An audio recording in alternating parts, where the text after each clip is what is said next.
Buenas tardes. Todavía la idiotez de los antivacunas se da en el mundo y particularmente en los Estados Unidos, que no para de lamentar una enorme cantidad de muertes y de contagios todos los días, pero ponen a Canadá en estado de emergencia por los antivacunas en ese tránsito que se da entre Estados Unidos y Canadá. Miles de camiones, o por lo menos centenares de los mismos, haciendo una movida de bocinazos, de presión, de no permitir el tránsito, de cortar absolutamente todo, un piquete interminable de camioneros antivacunas que no se quieren vacunar y que por lo tanto están protestando de esta manera, promoviendo un verdadero escándalo, una situación inmanejable a tal extremo que se está sosteniendo por parte del alcalde de la ciudad, que ha perdido la batalla, que no va a poder contra esta protesta monumental llevada a cabo por los camioneros que se llevan todo por delante, que han arrasado con todo, que han provocado serios problemas y que en estos momentos están instalados como si fueran los dueños de la ciudad y de las fronteras, procurando que no los obliguen a vacunarse por la exigencia que les han planteado. Quería empezar con esta imagen porque parece mentira que todavía tengamos en el mundo semejantes idiotas que son capaces de promover en medio del frío, de la situación negativa de muerte y de contagios que se da con el COVID-19, algo que todavía es parte de un sentimiento derechoso, de un sentimiento profundamente estúpido que va a contramano de lo que es la necesidad que tiene Estados Unidos de vacunar a la gente. Ya se sabe que la vacuna es lo más importante para jugar contra el COVID-19, contra todas las enfermedades. Les vamos a dar en algún momento hoy una lista de enfermedades erradicadas de la Argentina gracias a las vacunas. Perdón, no de la Argentina, del mundo entero. Poliomielitis, viruela y tantas otras, todo tiene que ver con la vacuna. Y ahí están estos personajes, mire usted lo que son esas imágenes, ¿no? Imposible moverse, hacer nada, pero además el sonido constante de las bocinas como una manera de manifestar el reproche. Bueno, queríamos empezar con esta imagen para hablar de lo que el mundo a veces nos trae, que no da ya para reírse. Lamentablemente esto es reiterado y oprobioso. Me da mucho gusto presentar nuestra mesa. En realidad la mesa no se presenta, sino quienes integramos nuestra mesa de trabajo en la hora. Estefanía Pozzo, muy buenas tardes. Buenas tardes, Víctor Hugo. Buenas tardes a la audiencia. Lo que vamos a hablar hoy es el tema de la carne y los precios. Comenzó a regir el acuerdo que va a estar vigente hasta el 7 de abril. Vamos a ver los detalles y sobre todo un cruce, porque Roberto Feletti hoy en la mañana en Radio 10 dijo: no podemos comer lo que la mesa de enlace quiere. Hubo una respuesta por parte de Yanis Soto a esa declaración.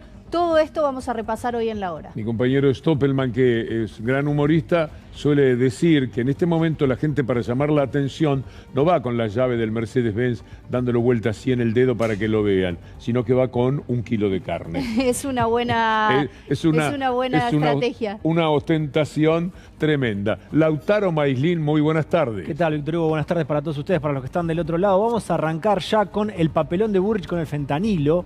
¿Por qué el papelón de Bullrich? Bueno, vamos a arrancar el recorrido con algo que publicó la ex ministra de Seguridad, Patricia Bullrich, a través de su cuenta de Twitter, y dice: ministro Fernández Aníbal, explique el salto del 495% en la importación de fentanilo y sustancias similares en el último año. Usted sabe que estas sustancias terminan en el narcotráfico. ¿No le suena similar a lo que sucedió con la efedrina? Miren este cuadro. Bueno, ahí Patricia Bullrich habla del aumento de esta sustancia. Ahora vamos a hacer una aclaración, pero antes queremos ver qué determinó las pericias en relación a la droga que estaba contaminada, y lo vamos a contar a través del siguiente destacado. Y dice lo siguiente: el resultado no es concluyente, cocaína adulterada. Los primeros estudios en laboratorio descartaron la presencia de fentanilo, que es lo que publicaba la ex ministra de Seguridad. Pero además de esto, queríamos hacer una comparación con el cuadro que posteó la ex ministra de Seguridad, Patricia Bullrich, que hablaba del aumento de la importación de la sustancia, para mostrar esta contradicción o algo que ocultó o se olvidó de decir la titular del PRO. Víctor Hugo dice lo siguiente, ámbito.com, el papelón de Bullrich con el fentanilo. La presidenta del PRO mostró en las redes el salto del 495% en los últimos 2 años en la importación de fentanilo. Lo que se olvidó de mencionar es que se trata de una sustancia que se usa en los internados de terapia con ventilación mecánica. Bueno, justamente estos últimos 2 años hubo pandemia y fue muy necesaria la sustancia. Entonces, por eso queríamos marcar este papelón o contradicción de la exministra de Seguridad. Es decir, el fentanilo no vino a ser parte de la droga, que era de lo que ella quería hablar.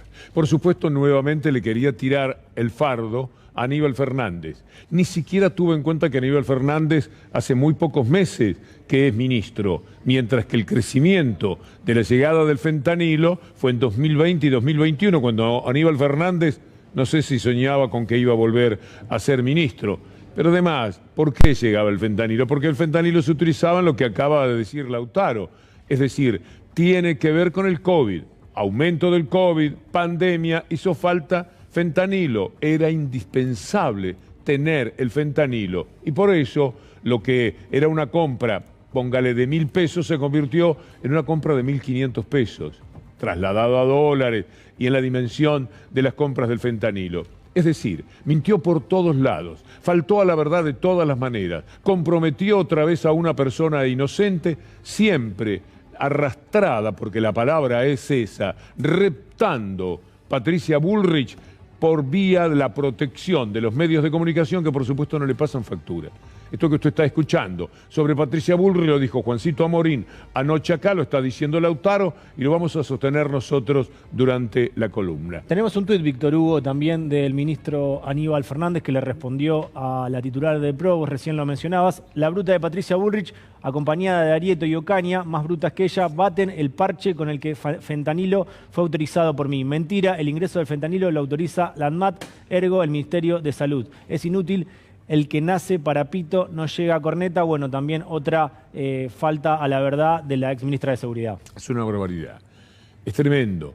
Les dio gran resultado aquello de la efedrina, que hoy en la columna les vamos a recordar el episodio. Todo lo que mentía en aquel momento Patricia Bullrich, que esperaba a Pérez Corradi con D'Alessio, ¿se acuerda? Porque Pérez Corradi venía a contar quién era la morsa y después se supo que no tenía absolutamente, como se supo siempre, pero ellos jugaban a que la morsa era Aníbal Fernández y por lo tanto era el que tenía que ver con esa historia tenebrosa.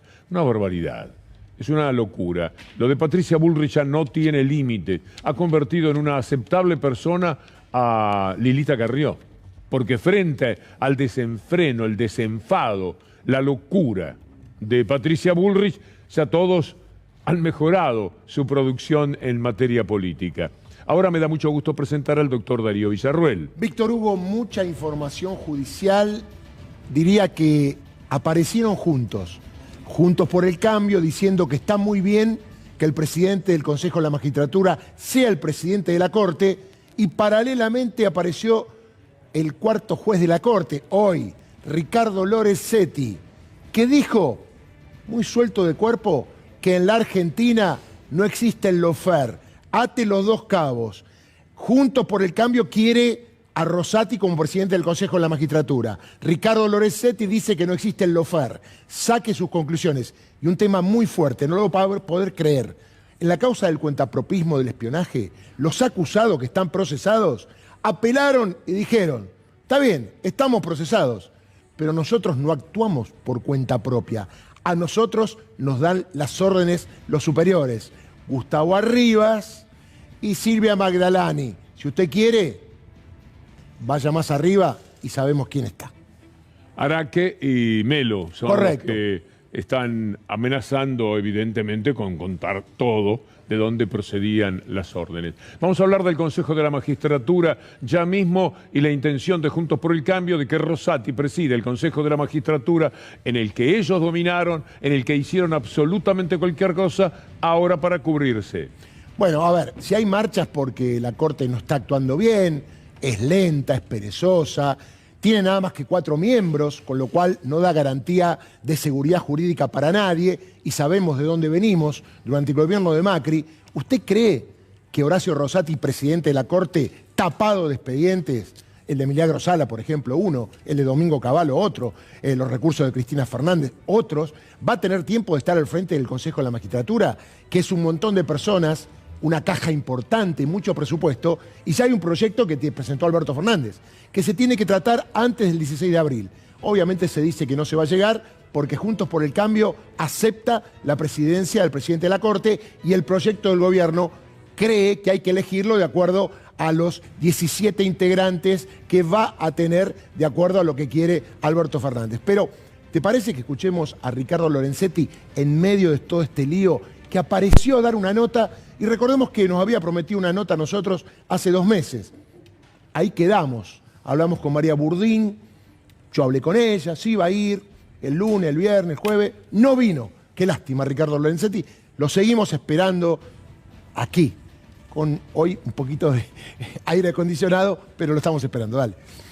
Mire, desde que yo entré en el año 2004 en la Corte Suprema, hemos tenido muchísimas marchas y quiero dejar bien en claro para todos los que nos escuchan que la Corte no va a ceder a ninguna presión, como nunca hemos cedido. Es decir, las marchas expresan lo que cada uno quiere expresar y eso, desde ese punto de vista están ejerciendo un derecho de manifestarse, pero nunca ha tenido una influencia en las decisiones de la Corte Suprema, porque obviamente nosotros debemos aplicar la Constitución, la ley, y de modo igual para todo el mundo, ¿no? Sea poderoso, sea débil. Para usted, doctor Lorenzetti, ¿el lawfare existe o no aquí en la Argentina? Porque Cristina insiste con eso. Yo respeto una opinión, pero para mí no. Yo no tengo ninguna duda al respecto. Nosotros en la Corte Suprema siempre hemos tenido la misma conducta.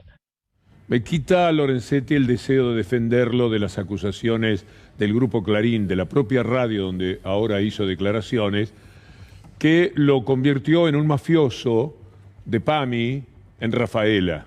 Es decir, un delincuente vil, un personaje deleznable, dicho por Clarín. A mí me gustaría, qué sé yo, porque se trata de una información dada por Clarín, salirle al cruce. Pero me quita toda energía Lorenzetti, por lo tanto voy a dejar ahí lo de Clarín y que se arregle Lorenzetti, llamado ladrón, aprovechador de los jubilados del PAMI, por Clarín, por Radio Mitre. En la columna le vamos a mostrar lo que en diciembre del 2013 determinó que este hombre se convirtiera en un servil, en un pobre servil. Cuando él dice ahora que no hay manera de presionar a la Corte, que ellos no se sienten presionados por la marcha del otro día, es verdad, la marcha no los presiona a ellos. Los que los presionaban son Mañeto y compañía, quienes los ponen de rodilla y los convierten en viles representantes de lo que es la falta de Estado de Derecho en la Argentina. Es el Grupo Clarín, es el poder real. Ante eso sí, se ponen de rodillas, las rodillas ensangrentadas. Pero la marcha, ¿qué les importa si justamente tienen toda esa protección? La verdad es que cuando uno lo escucha a Lorenzetti, además, negar el lawfare, ante la pregunta que le hace el periodista, sabe perfectamente que está mintiendo porque él conoce como nadie el lawfare, porque lo padeció justamente todos los medios de comunicación y aspectos de la justicia. Hubo denuncia de Carrió. ¿Quién manda a Carrió contra Lorenzetti sino Clarín cada vez que lo quiso apretar a Lorenzetti? Es lamentable, es una vergüenza. Lorenzetti es una vergüenza. Un pobre individuo que está ahí en la Corte Suprema de Justicia, dando pena, humanamente dando pena. Víctor Hugo, déjame agregar que él habla de la no existencia del lawfare y hay una foto no tan vieja en la Embajada de los Estados Unidos donde estaba con Sergio Moro y Claudio Bonadío.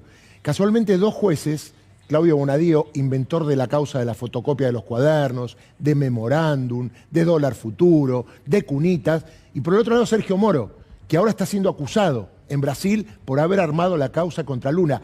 Eso es lawfare. y lo tenía uno a cada lado. A la derecha estaba Bonadío, a la izquierda estaba Sergio Moro. O sea, no puede decir esto, por eso es bueno que lo tengamos algún día acá, porque caso por caso le podemos preguntar los casos de lawfare que hubo. Claro, la Corte nunca trató ninguno.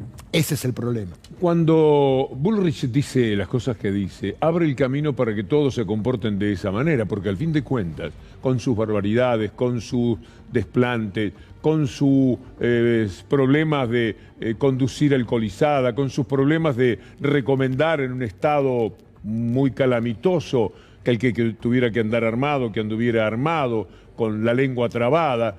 Cuando una persona como ella llega a presidenta del PRO y se candidatea a presidenta de la República, le crecen alas a todos los demás. Entonces Soledad Acuña es capaz de decir, entre muchos otros disparates, este que ahora escuchamos.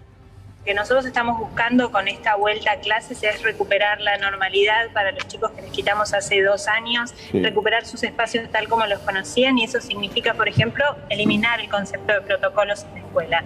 Obviamente vamos a seguir cuidándonos, pero no con protocolos súper rigurosos y duros e inflexibles como teníamos hasta acá. Está en línea el ministro de la provincia de Buenos Aires en Educación, Alberto Silioni. Me da mucho gusto saludarlo, Alberto. ¿Cómo le va? ¿Qué tal, Víctor Hugo? Buenas tardes. ¿Cómo le va? Bien. ¿Qué opina de lo que acaba de escuchar? Nosotros formamos parte de la comunidad del Consejo Federal de Educación, 25 ministros, Víctor Hugo. Nos vamos a juntar con todos los ministros de salud el jueves y allí vamos a trabajar y a consensuar entre todos los lineamientos, los protocolos para este año que comienza con elementos que vienen siendo prescriptos y con otros: vacunación, uso del barbijo, ventilación, higiene y limpieza, y yo añadiría para este año como dato distintivo plena presencialidad en las escuelas. Esa es una decisión, nos parece que es la demanda de toda la sociedad después de 2 años de mucho sufrimiento, Víctor Hugo. Entonces sí creemos en los lineamientos, sí creemos en la discusión y en los aprendizajes de estos años. Creemos que debe haber vacunas en las escuelas, creemos que debe haber uso de barbijos y fundamentalmente, vuelvo a repetir, ponemos como dato distintivo que este año tiene que ser un año de 190 días de clase, que el 2 de marzo es un día de celebración. En la provincia hay 21.000 escuelas y trabajaremos para que sea un verdadero día de reencuentro, de celebración, de recuperación de tanto sufrimiento y dolor. Cuando se dice no al protocolo, lo diga con lo digo, olvidémonos de Soledad Acuña. ¿Qué están diciendo? ¿Qué significa no querer protocolos? Significa que me independizo de la voluntad del resto, que me corto solo. En general hay siempre una propensión a algunos anuncios rimbombantes. La verdad que no vamos por ahí, Víctor Hugo. Usted nos conoce, vamos por las deudas que tenemos con la sociedad bonaerense. 2 de cada 3 chicos y chicas en la provincia son pobres. Hay mucho sufrimiento en estos años, hay mucha necesidad de volver, y nosotros sí creemos en los protocolos, creemos en la experiencia acumulada, creemos en las capacidades de los científicos y de los ministerios de salud, pero vuelvo a decir, este año como dato distintivo presencialidad. Y también digo, y es algo que en general el neoliberalismo no lo entiende, que la vacuna no es un dato individual, no es una decisión individual, Víctor Hugo.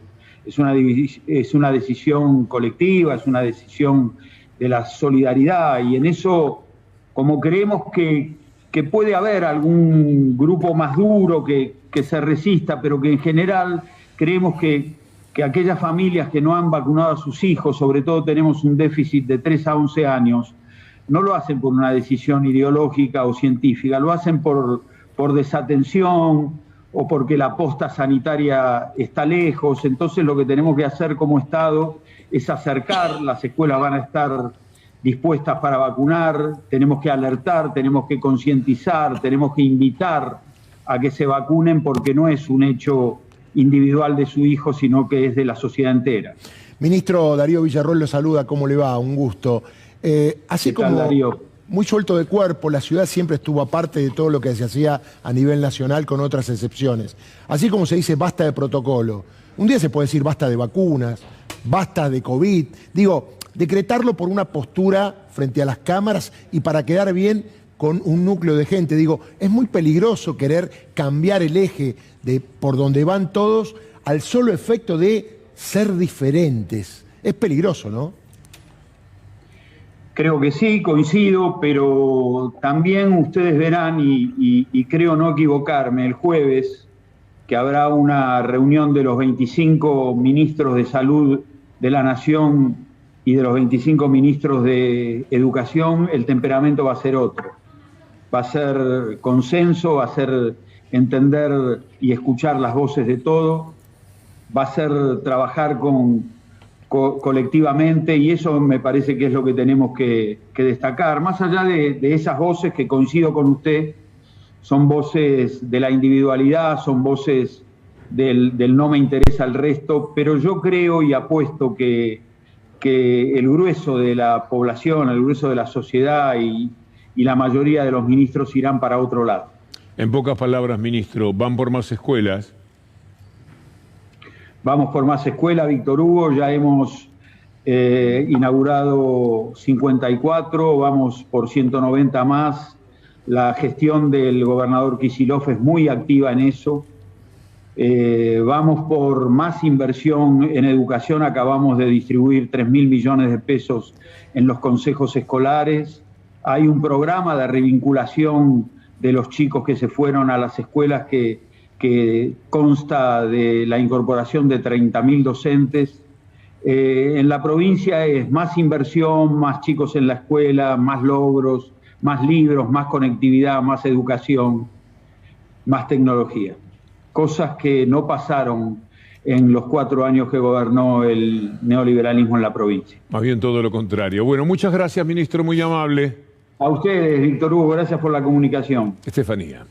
Tenemos cruces en el día de hoy de declaraciones por parte del secretario de Comercio Interior, Roberto Feletti, y también por parte de algunos integrantes de los aludidos de las declaraciones del secretario de Comercio. ¿De qué estamos hablando? De el punto y contrapunto respecto del precio de los alimentos, que sabemos que estuvo bastante acelerada la inflación de alimentos durante enero, eso dijo el propio Feletti. Primero vamos a escuchar entonces a Feletti y después vamos a escuchar a Gianni Soto en el cruce de declaraciones respecto justamente del precio de los alimentos.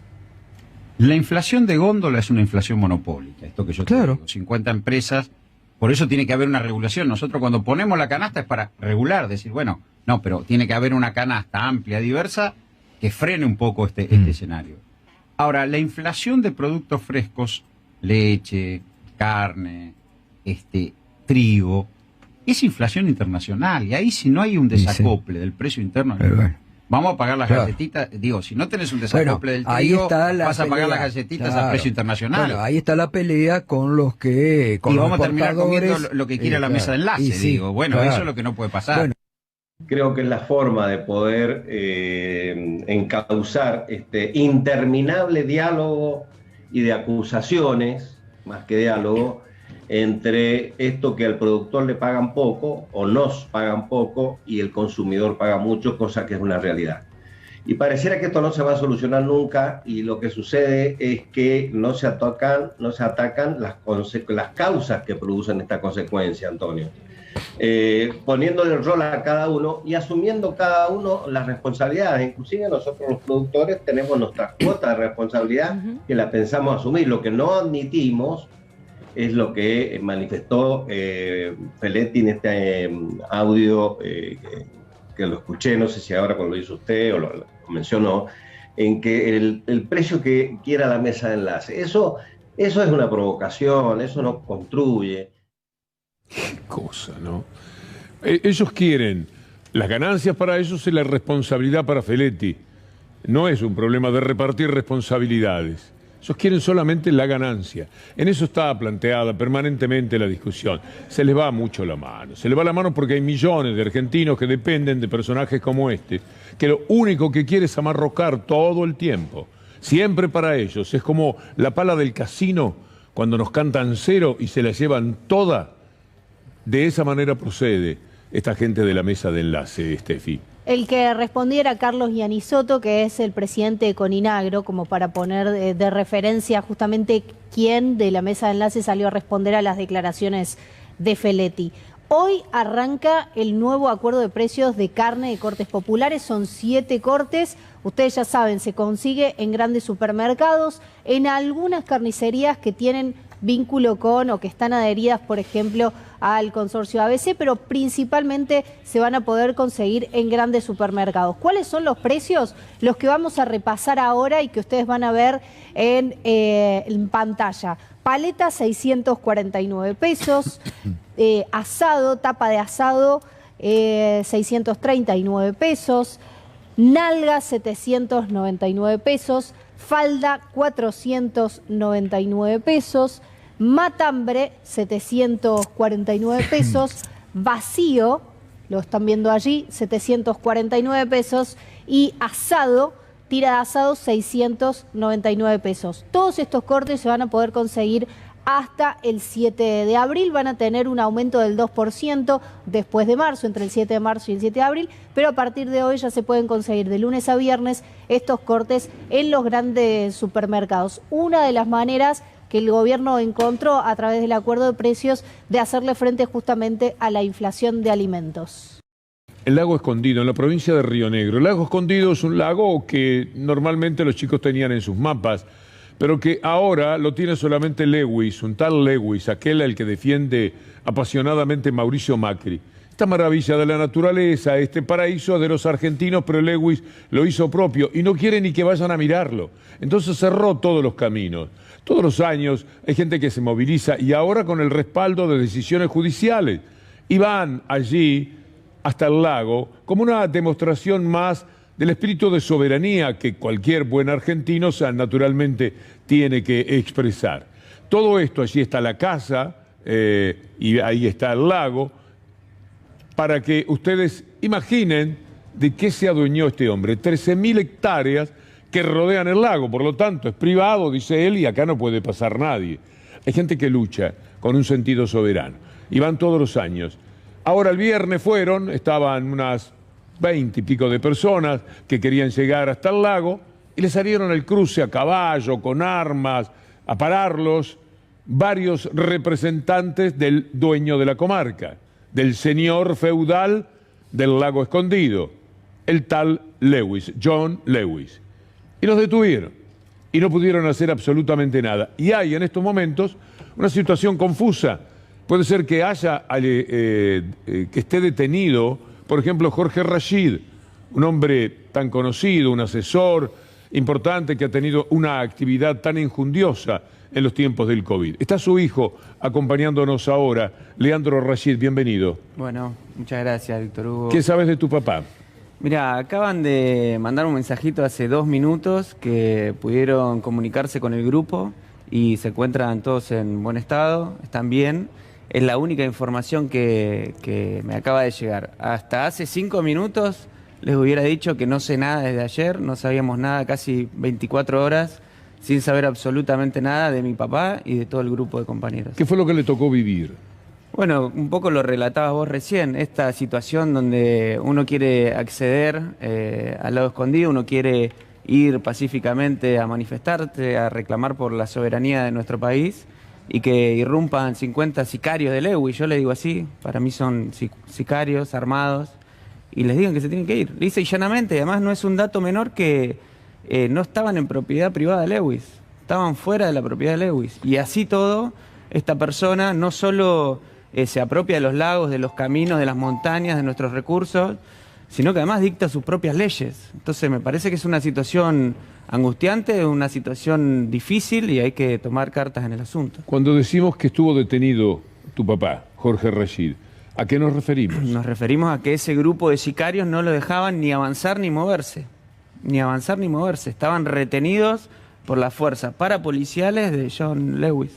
Además, Leandro, hubo un pedido de habeas corpus que fue rápidamente rechazado por la justicia. Algo insólito, porque si hay personas que no se saben dónde están y van unos abogados y dicen, mira, hay gente que está retenida, los jueces tienen que hacer lugar rápidamente al habeas corpus. Aclaro un poquito esa situación porque la hablé hace un rato nomás con Urien, que es quien coordina un poco el grupo allá.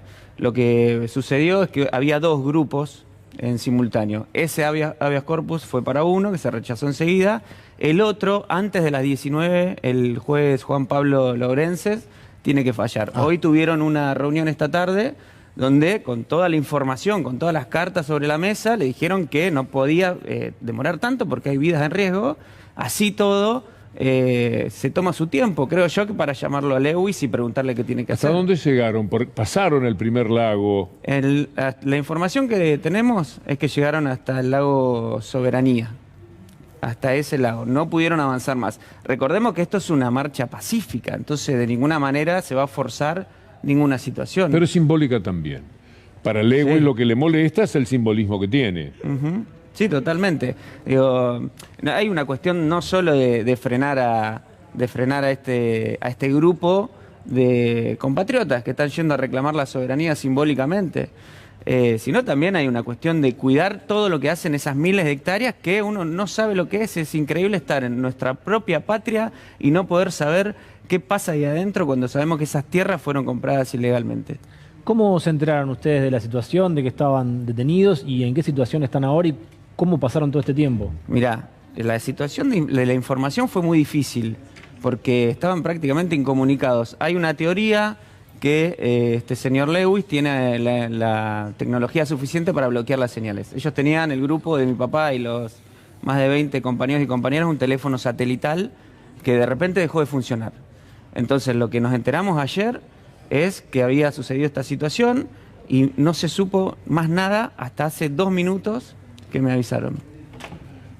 Leandro, lamento conocerte en estas circunstancias. Un placer darle un gran abrazo a tu papá. Bueno, me tomo un segundo atrevimiento para agradecerle a todos los organismos de derechos humanos, a todos los compañeros y compañeras que estuvieron muy cerca todas estas horas, a la madrugada y hoy también.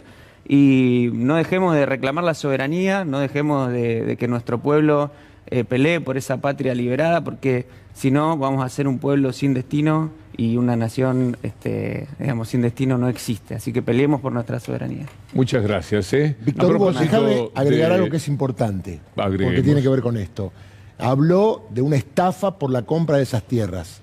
Hubo una causa judicial. La resolvió hace unos años la Cámara de Casación Penal. Hubo 2 jueces que declararon la prescripción de la causa. ¿Quiénes fueron? Liliana Catucci y Eduardo Ricci. Son nombres comunes acerca de que siempre están al lado del poder real. Por eso hay que marchar por la justicia. Vamos al mundo del deporte, pero también con mucha pelea en el medio, ¿no, Lautaro? Sí, Víctor Hugo, la interna política en Boca salpica, por supuesto, al macrismo, al expresidente Mauricio Macri. Ayer dio una entrevista a Juan Román Riquelme, en realidad el fin de semana. Estuvo hablando de la situación política y sin nombrarlo a Mauricio Macri dijo lo siguiente. ¿Cómo que le gustaría participar de la política de Boca? Ojalá, ojalá, ojalá. Ojalá si tiene ganas que lo haga. Si quiere acompañarnos a nosotros, él sabe que tiene las puertas abiertas. ¿Y si va del otro lado, te molestaría o no? ¿A quién no? ¿Cómo va a molestar? Para nada. ¿Y ahí también ganarías 90-10? No, 85-15. Y le divierte intentarlo. Él sabe que mi cariño no va a cambiar nunca. 85-15 va a salir. Es lo normal. Bueno. Perfecto. Es lo normal porque el hincha Boca es hincha Boca. ¿Entienden? Sí. Y la otra gente usó a mi club 25 años. ¿Me escuchás? Sí. La otra gente usó 25 años mi club para hacer otra cosa. Y lo respeto y está bien, si lograron todo lo que querían. Está clarito para qué utilizaron nuestro club. Le ha salido bien y los felicito. Pero ahora nosotros tenemos la obligación de cuidar a nuestro club. Sí, claro que siempre pienso que voy a ganar y no tengo dudas que las elecciones que vienen las vamos a ganar de nuevo. Tomá mate, podría decirse de estas expresiones de Riquelme que involucran a Macri, que efectivamente usó a Boca, bueno, mejor Boca, que por lo menos ha significado un estímulo para la alegría de sus hinchas en algunas victorias, pero también ha usado otros aspectos para encaramarse políticamente, y es lo que da a entender Juan Román Riquelme en esta pelea que subyace en cada uno de los encontronazos que se producen con Boca. Hoy los canales deportivos están muy referidos a River, hay una alianza muy particular, yo, desde el punto de vista deportivo lo veo a River fantástico, pero hay algo que tiene que ver con una persecución de Boca, con la que nada tiene de relación River, y le están dando a Boca muchísimo y a Riquelme también de una manera muy especial. Por supuesto, hay intereses políticos para ir contra este ídolo del club que es Juan Román Riquelme y tratar de eyectarlo. Cada derrota de Boca parece que en un solo día ha perdido 10 partidos. Son históricas, es decir, pierde en febrero y la derrota dura por lo menos hasta junio, más o menos. Esto también se juega y hay muchos intereses hoy día de todo tipo.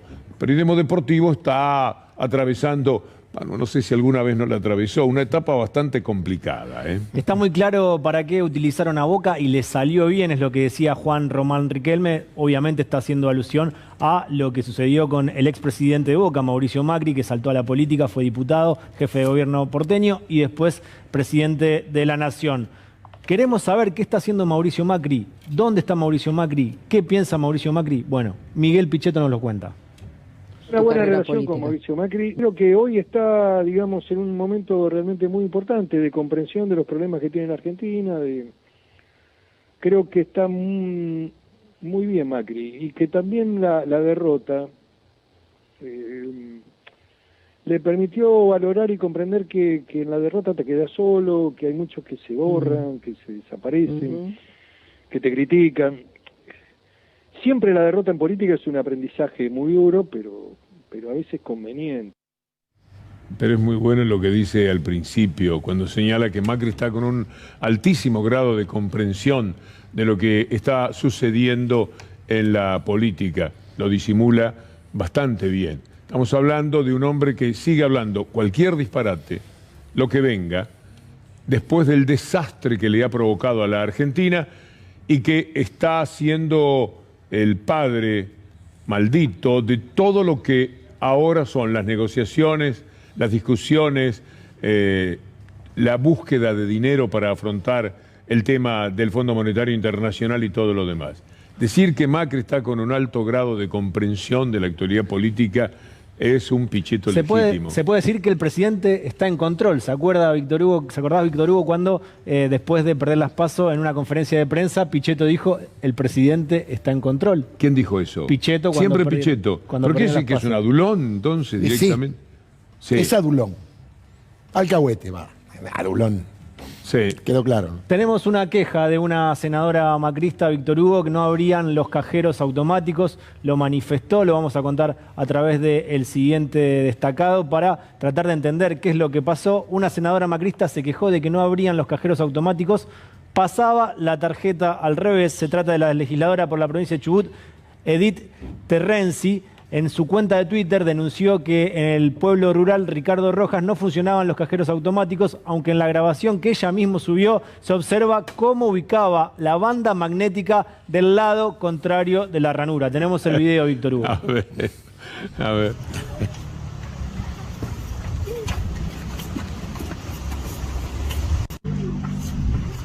A ese cajero. Le podría pasar a usted, pero no se quejaría. A mí me ha pasado, pero bueno, me han avisado, dalo vuelta. Digo. Bueno, pero tenés que desconfiar. Por lo menos desconfiar. Te puede pasar con la cerradura del hotel. Pero tenés que probar. De la habitación. Date la oportunidad de probar. Claro. Pensá que es al revés esto. Está automatizada. Sí.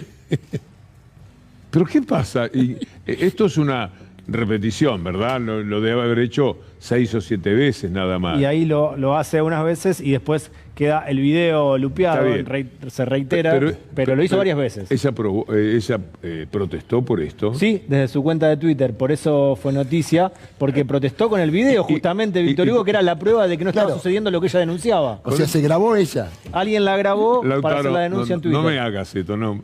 Es para que para reírnos, o es verdad lo que decía. Es verdad. Ella hace esto, nada. No se le ocurre dar vuelta a la tarjeta. No se le ocurre. Que hasta a mí te aclaro que soy innegable. Abre el tuit. Este es el tuit de Edith Terenzi. Sí, y ahí está el video abajo. Esta mujer que es concejal. Es senadora. No te puedo creer que llegó senadora.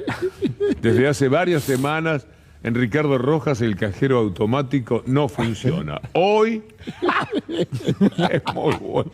Hoy lo pudimos comprobar. Y la demostración es fehaciente. Es una denuncia fuerte. Fuerte. Sí, con pruebas contundentes. No, pobre. Pero es senadora, ¿sabés qué? Esta mujer tiene que razonar por nosotros, buscando soluciones. ¿De dónde es la senadora? Chubut. De Chubut, de la provincia de Chubut. No se alquiló esta señora, ¿eh? Vamos a hablar ahora de otra cosa que se paga con una tarjeta, pero que no necesita la tarjeta para abrir ninguna puerta. Estamos hablando de los alquileres. Digo con una tarjeta porque en general la ley de alquileres establece que hay que hacer una transferencia. Se puede pagar con transferencia bancaria. Sabemos que no es el caso de todos los contratos. Hay muchos contratos que todavía hay que pagarlos con efectivo, aunque parezca raro, sí. ¿De qué vamos a hablar ahora? De cómo se produjo en las últimas semanas varias reuniones por parte de la Secretaría de Comercio con distintos grupos, no solamente de inquilinos, sino también con el sector inmobiliario. La semana que viene, me contaban, va a haber una reunión, una mesa en la que se van a sentar tanto asociaciones de inquilinos como de propietarios para empezar a encontrar alguna manera, alguna alternativa de solución a lo que es un gran problema, que es alquilar, sobre todo en la ciudad de Buenos Aires. ¿Qué es lo primero que se detectó allí? Que hay mucha gente, y esto lo dicen también desde el sector inmobiliario, que en vez de poner en alquiler sus viviendas, las prefiere sacar del mercado. Y eso explica parte de los números que estamos viendo allí, del salto de 56%, por ejemplo, en el alquiler, en comparación con el año pasado, de un departamento de 2 ambientes, o de 54% en el caso de un monoambiente. Lo que menos aumentó en términos relativos es un departamento de 3 ambientes. Fíjense lo que es el alquiler promedio de enero. Van en esos precios y a eso hay que sumarle la expensa, que son 20% más. En estos casos las expensas se suman al alquiler. Exacto. Las paga el inquilino. En general, las expensas se las paga el inquilino, salvo que sean las extraordinarias. Claro. Esas le corresponden al propietario de la vivienda. Y ese 20% que está ahí en la placa, ¿se corresponde con la realidad? ¿Está bien? Y sí, y yo hice los cálculos. Más o menos de un monoambiente es alrededor de 7.000 pesos, en un 2 ambientes es alrededor de 8.000 pesos y un 3 ambientes es 12.000 pesos. CESO es el Centro de Estudios Scalabrini Ortiz. Exactamente. Ah, qué bien. Gente que he leído en muchas ocasiones, ahora había perdido un poco de vista estos informes. ¿Vos tenés algo que ver con el CESO? No, los consulto porque son de mis fuentes habituales, sobre todo en relevamientos de precios de alquileres y también de alimentos, que tiene un relevamiento de alimentos que es muy, muy interesante. Bueno, estos son los datos del mercado inmobiliario, entonces hay análisis por parte del gobierno, habrá que ver de qué manera todo este reglamento después se transforma en alguna modificación de la ley.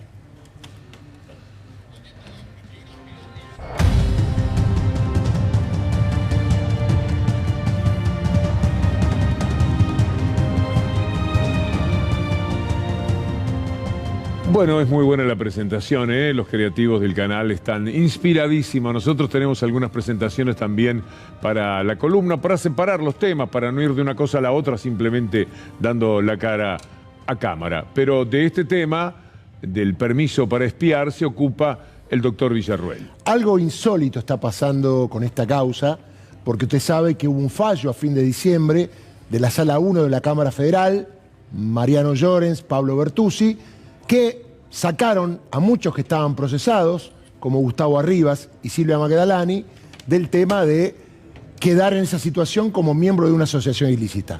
Está claro que pasó enero, no se dijo nada. Claro, apeló primero José Ubeira, que es abogado de 2 espiados, diciendo que esto es como una especie de una dictadura, no un Estado de Derecho. Lo que pasó, apeló Cristina Fernández de Kirchner diciendo no son cuentapropistas, está claro que hay una estructura en la AFI, pero lo llamativo, Víctor Hugo, es que las víctimas coinciden con los acusados que quedaron procesados. ¿Me entendés? A ver, las víctimas están diciendo hay asociación ilícita y están todos complicados. Y los que quedaron procesados como Araque y Melo, que venían a ser de la segunda línea, los cuentapropistas, dicen, bueno, está bien, nosotros espiamos. Están reconociendo el hecho.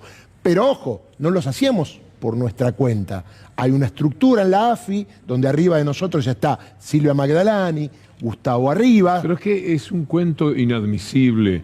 No puede ser que se animen. Y se animan a decir que era por cuenta de ellos. No sé, unos locos sueltos que andaban espiando casualmente a gente de la política, de la Corte Suprema, gente con una relevancia y una trascendencia importantes en la vida del país, pero por cuenta de ellos. Lo hacían para ellos, para divertirse, porque además no lo llevaban en ningún lado. Era para tener charlas en el boliche, en el café, para decir, ¿sabés lo que sé de, qué sé yo, del tal diputado, que podría ser Rodríguez Larreta, que le costó cosas importantes, privadas, supongo, privadas, a Rodríguez Larreta? Pero es tan fuerte el hambre de poder de cierta gente que hasta eso son capaces de disimular. La vida que cambia radicalmente, es decir, años y años de un tipo de vida que se convierte en otra vida por culpa de que lo espiaron. Y él dice, no me interesa a mí, no me importa mucho el espionaje, porque eso podría hacerle daño al partido político que integra, y esto para él es más importante. Sí, además quedaron en offside Llorens y Bertuzzi, porque en realidad ellos dijeron que la usaban seguramente para extorsionar. Y no hay ninguna causa de extorsión contra ninguno de los que espiaron, ni los propios ni los ajenos. Es decir, que lo hacían al solo efecto de responder órdenes. Es un escándalo de proporciones. Esto va a ir a la Cámara de Casación. Y atención, Mariano Llorens y Bertuzzi, porque ambos tienen pedido de juicio político casualmente por este fallo y están denunciados ante la justicia por prevaricato, que es dictar órdenes o resoluciones contrarias a derecho. Hacemos un corte. Y ya estamos enseguida otra vez.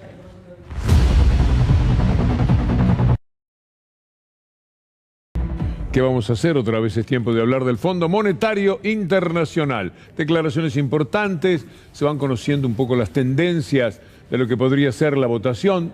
Naturalmente es muy temprano todavía para abrir pronósticos, pero se van produciendo algunos alineamientos en cuanto al apoyo o la negación del acuerdo entre el gobierno y el Fondo Monetario Internacional.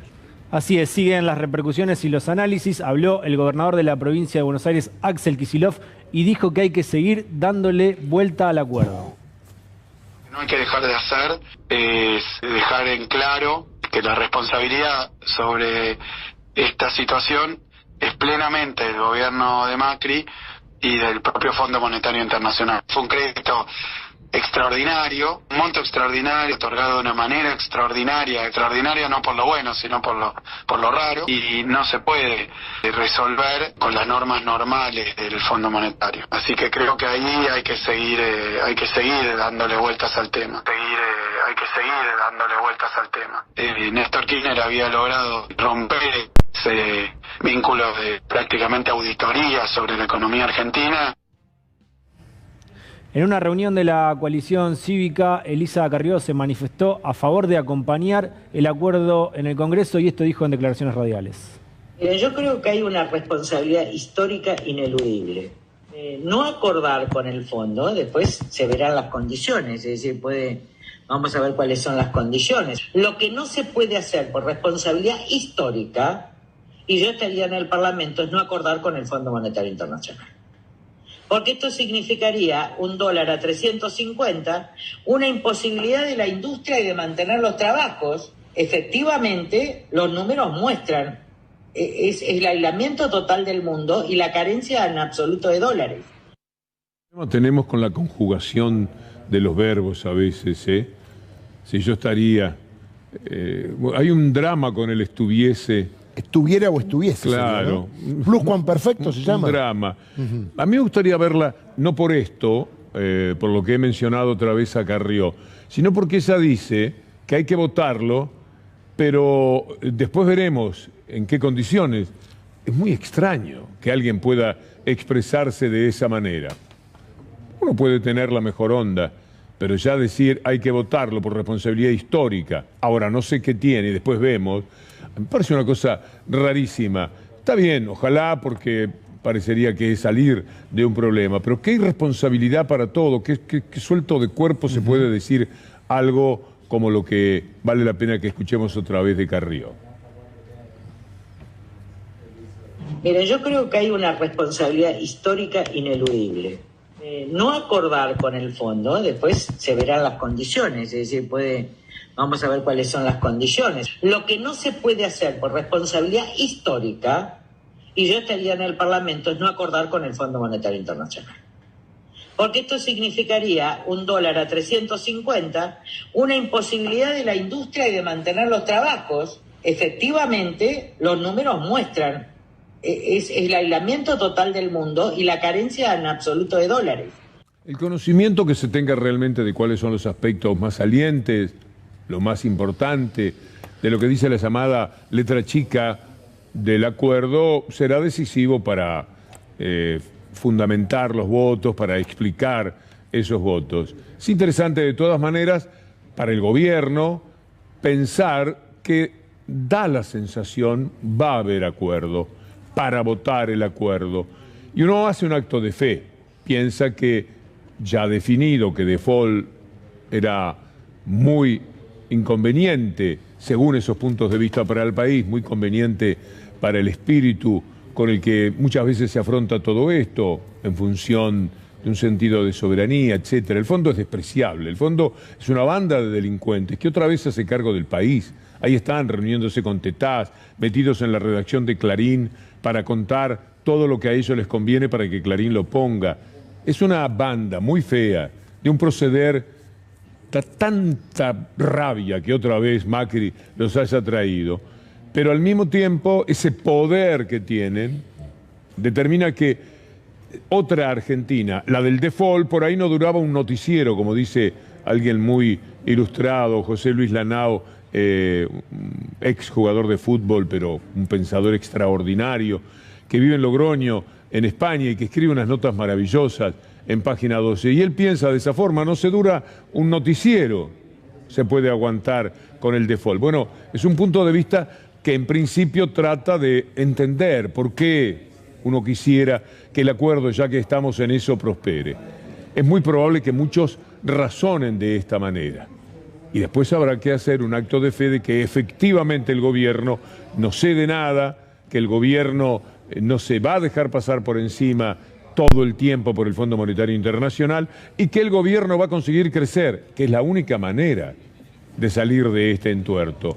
Porque si no se crece, como las cuentas están sobre la mesa y la presión se hará sentir, pues entonces habrá que hacer el ajuste, se quiera o no se quiera, porque de alguna manera hay que encontrar esos números del déficit permanentemente decreciendo que el fondo impone en lo que se conoce del acuerdo, Lautaro. Y lo que hace Elisa Carrió desde la coalición cívica es una clara diferenciación de lo que piensa, por ejemplo, Patricia Bullrich. La mostramos la semana pasada aquí cuando Patricia Bullrich decía que si no votan todos juntos desde el Frente de Todos, ellos no van a acompañar o que deroguen la ley, esa ley que hace que el acuerdo pase por el Congreso. Habló el gobernador de Jujuy, Gerardo Morales, en sintonía con Elisa Carrió y dijo que no hay que impedir que el acuerdo se trate en el Congreso. Totalmente. Creo que están en línea con la posición de Juntos por el Cambio. Juntos por el Cambio en el último documento que ha hecho respecto de este tema, particularmente cuando el gobierno anunció un principio de entendimiento con el Fondo Monetario, ha sido una comunicación bastante corta, pero que dice que vemos como positivo que haya un principio de entendimiento, que evite el default. Le diría que en Juntos por el Cambio hay unanimidad para hacer todo lo posible para evitar el default y que el tema tiene que tratarse en el Congreso. Que queme algunas naves en la disputa interna que tiene Gerardo Morales a favor del gobierno da también mucha pena. ¿Cuál es el precio? ¿Más cárcel para Milagro Sala? ¿No molestarlo al personaje por el tema Milagro Sala?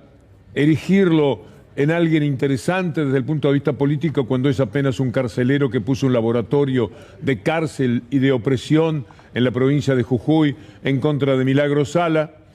Es decir, a la tristeza de tener al fondo adentro hay que sumarle la tristeza de los que en su juego político, en sus internas, pasan a estar del lado del gobierno. Y uno dice, bueno, mejor, ¿no? Sí, mejor. Pero qué horrible, qué pena todo esto, de verdad. Habló Duhovne con el diario La Nación, pidió reforma laboral, previsional, lo escuchamos. Tenemos que hacer una reforma previsional. La Argentina tiene un problema enorme con la previsión social, gasta muchísimo y mal, digamos, y hasta que no lo resolvamos vamos a seguir siendo insolventes a largo plazo. Entonces, laboral, previsional, tributaria, yo creo que, y probablemente una reforma monetaria también, ¿no? Entonces, ¿en qué sentido?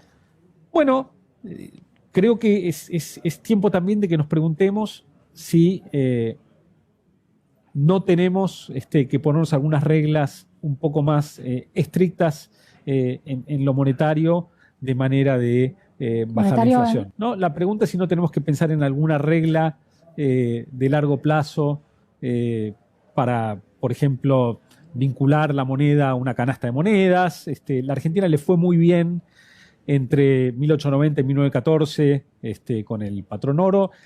Le fue bien mientras funcionó en la convertibilidad por un tiempo. La gente ya nos conoce, sabe lo que pensamos, ¿no?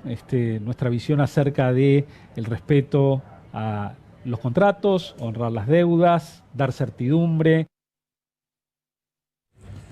Sí, el hombre que vivía en un baldío, o que no sé si ya aclaró que es una casa en un baldío la dirección donde vive.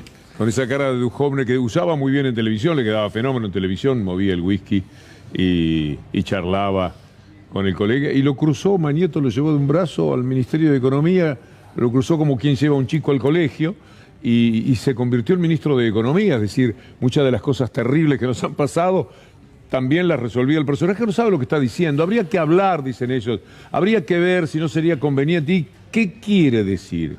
¿Cuándo habría que hablar? ¿De qué manera? ¿Dónde sería el planteo?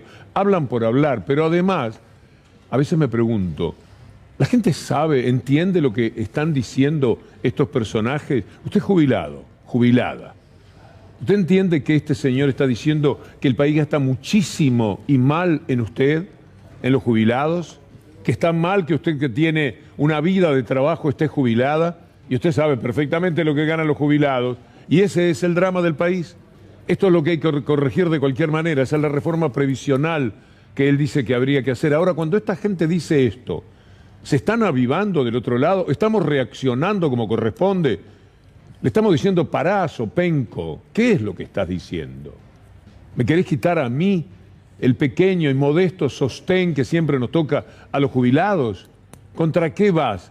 ¿Contra la posibilidad de que me haya jubilado después que me estafaron durante años con los trabajos informales y me querías dejar absolutamente sin nada? Eso es lo que está diciendo esta bestia que tuvo nada menos que el manejo del Ministerio de Economía. Pero tantas veces uno los ve que hablan y muy tranquilos, como que si entendiesen de lo que dicen, porque no entienden nada. Y en general, podría decirse que entienden muy poco todos, porque si no, no se podrían equivocar tanto. Es la única profesión. Yo más o menos de fútbol entiendo. Al tipo que erra 3 goles en la puerta del arco, lo sacan del equipo. No va, no sirve, no puede. Y así en todas las actividades. Pues los que hablan de economía nunca aciertan nada, ningún pronóstico, ninguna cuestión de crecimiento, nada. Y siguen sentados 800 veces por semana en los canales de televisión. Por ejemplo, este personaje es el hombre que manejó los destinos de la Argentina. Y lo que está diciendo es que qué horror para la Argentina tener tanta gente jubilada. Le quiero aportar además, Víctor Hugo, que nunca hablan de personas. Y eso es lo que más duele frente a este tipo de declaraciones. Porque, claro, hablan de reforma previsional y, como usted decía, me quieren sacar a mí el pequeño y modesto ingreso que tengo, o porque tuve trabajo informal, o porque, por ejemplo, soy una mujer que estuvo en su casa criando y cuidando a toda la familia y no recibí ni siquiera un sueldo, lo hice por amor y no tenía otra manera de generar un ingreso en la adultez. Bueno, todas esas cosas que a nosotros nos salen de manera automática, pensar.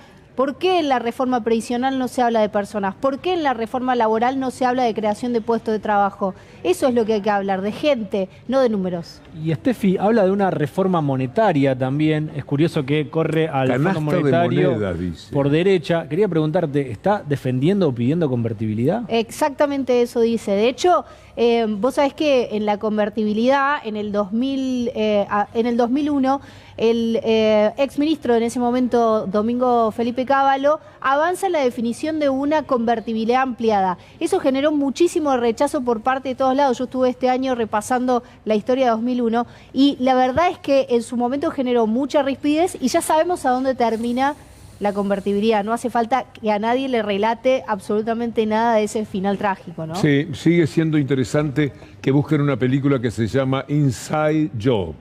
Está en Netflix y ahí van a entender qué es lo que hicieron, cómo lo armaron. Todo lo que nos pasa no es que les sale mal, es deliberado. Están los que saben que van a ganar accionando con determinado tipo de trampas. Inside Job, que además tiene el relato de Matt Damon, nada menos, el magnífico actor, una voz impresionante. Inside Job quiere decir... Trabajo interno, digamos. Sí, algo así. La traducción en español es distinta a trabajo interno, pero va por ahí. No dejen de verla, porque estos caraduras que aparecen y hablan localmente son parte de toda una gran banda. Ellos de esto viven, con esto lucran. Melconian, Cavallo, toda esa gente que aparece constantemente antes, Lotetaz, Milei, son todos economistas ortodoxos que nunca aciertan. Cada uno de ellos no resiste el mínimo archivo en cuanto a lo que han dicho como profesionales. Viven de fracaso en fracaso. Bueno, Melconian es el famoso de el 2001, faltaban 2 meses para que nos fuéramos al abismo. Y él decía, el modelo argentino de bancos se va a exportar. Va a ser un modelo exportador, decía. Y se engolaba para decir ese disparate que además era parte de un engaño, porque él era parte de ese engaño. Son unos truanes, juegan con nuestras vidas, juegan con el hambre de la gente. ¿Vas a decir algo, Lautaro? Sí. Trabajo Confidencial es la película que estabas recomendando, Víctor Hugo, ese es el nombre castellano. A propósito que nombró Steffi a Cavallo, el sábado en La Nación hubo una noticia que en virtud de todo lo que decimos que Cavallo debiese estar preso porque la Corte debe rechazar el recurso, nos enteramos que la causa no la tenía la Corte. ¿Quién la tenía cajoneada? A que yo sé. Pará, y se ve que vio el programa porque a lo mejor habrá dicho, che, le están pegando a la Corte y habrá tenido un poquito de honestidad intelectual y la causa esa la tengo yo de hace más de 1 año. Bueno, esta causa donde Cavallo está condenado a 3 años y 3 meses de prisión, la Corte le dio traslado al procurador Eduardo Casal hace más de 1 año. A ver, ¿y qué dijo Casal después de 1 año? No dijo, vamos a revocar, hay que abrir el recurso. No, dijo, está muy bien, la condena debe quedar firme, obviamente con un fundamento. Pero para eso se tardó 1 año. Ahora, ¿qué pasó con la causa? Volvió a la Corte. Otro año. ¿Y cuánto va a tardar Ricardo Lorenzetti, que no cree que haya lawfare, en resolver la situación de Domingo Cavallo? Digo que no hay igualdad, porque en el caso de Amado Vudú, que fue mucho después el caso, el de Amado Vudú fue hace unos años y el de Cavallo fue en la época de Menem. ¿Por qué el de Vudú lo resolvieron tan rápidamente con la plancha y lo mandaron preso? Bueno, porque a Vudú lo acusaba Van der Broel y a él lo acusaban todos los ministros de la misma época en la que él estaba. Y te voy a dar una perlita. El tribunal oral que condenó a Cavallo y a Menem, recordemos por los sobresueldos, a Cavallo lo condenó a 3 años y 3 meses de prisión, obviamente de cumplimiento efectivo. Cuando el integrante de ese tribunal, que era Pablo Bertuzzi, dictó la sentencia, ¿qué le dijo a Cavallo? ¿Que inmediatamente sea detenido? No. Sin embargo, años después, del otro lado del mostrador, esto es lo peligroso de algunos jueces que se prestan para ir cambiando, cuando condenó a Amado Vudú, que tendría que quedar libre porque no estaba firme, dijo, señor policía, detenga inmediatamente a Amado Budo. Hay una persona que dijo cosas muy duras sobre el diario La Nación. ¿Quién es? Habló Esmeralda Mitre, Víctor Hugo, con Juana Morín en conflicto de intereses el día de ayer. Volvió a hablar de la participación del expresidente en La Nación y dijo que Macri tiene mucho de qué preocuparse. La escuchamos. ¿Qué es lo que habría hecho Macri justamente en este conflicto? Habría pagado 15 millones de dólares de la deuda que tienen los AIE, que era de 50 millones de dólares a una empresa, a una persona muy importante, amiga mía, que me ofreció a mí comprar esas acciones. ¿Qué le dirías hoy a Macri y a aquellos inversores ocultos que hicieron esto? Que son unos mediocres, que entran que solamente hacen las cosas por dinero y no por vocación. Ni siquiera saben hacer vocación por política. Sí, está bien. Me estaba enganchado con lo que decía. Víctor Hugo, más allá del tema de La Nación, la política, el periodismo, a ver, hay algo que se llama acervo hereditario y que pertenece a los hijos de Bartolomé Mitre. Lo que quieren hacer en La Nación a alguien es sacarle la guita, sacarle la plata, que se llama 20% de acciones, pero son millones de dólares. O sea, le quieren afanar la herencia. A ver, para que usted entienda, los herederos naturales son ella y sus hermanos. Obviamente hay en el diario La Nación un grupo de personas que quiere birlarle la platita. Bueno, esto no se hace. Y quería linkearlo, Víctor Hugo, con la información de la semana pasada. Vos la entrevistaste a Esmeralda Mitre el día que se supo que la Inspección General de Justicia determinó que eran herederos del diario La Nación, y recordar que ella dijo que quisiera participar de la mesa de La Nación para cambiar y que no sea solamente propaganda y un pasquín.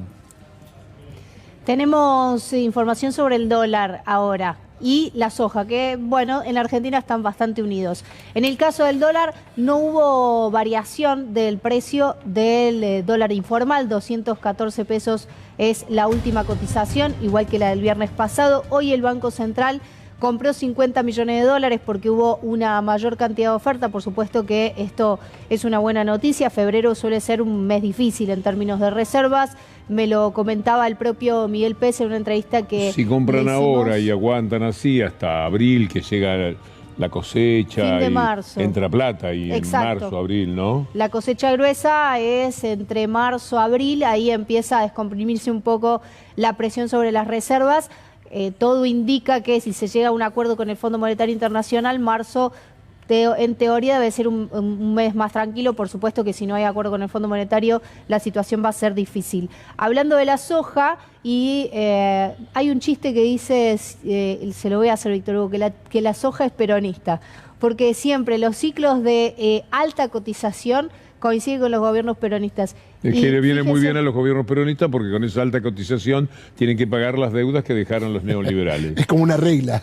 Y la regla se empieza a volver a confirmar, me lo pregunto, porque hoy subió 11 dólares la soja, 11,50, quedó en 582 dólares aproximadamente la tonelada de soja en el mercado de Chicago. Por supuesto que esto es una buena noticia porque a medida que se va acercando la época de la cosecha gruesa y de liquidación, eso significa mayor ingreso ahora de viene, divisas para la Argentina. Llega Yanni Soto, por ejemplo, y te llora un poco la milonga. Dice, sí, pero tuvimos muchas sequías, claro. Anduvimos muy mal, hace como 10 años teníamos deudas. Qué difícil debe ser estar en ciertos lugares teniendo que enfrentar estas verdaderas bandas que como cuestión más importante tienen que darse con todo, sencillamente, y 40 millones pedalean en el aire. Vamos a hacer una pausa, ¿sí? Hacemos una pausa. Y enseguida venimos con la columna. Dale.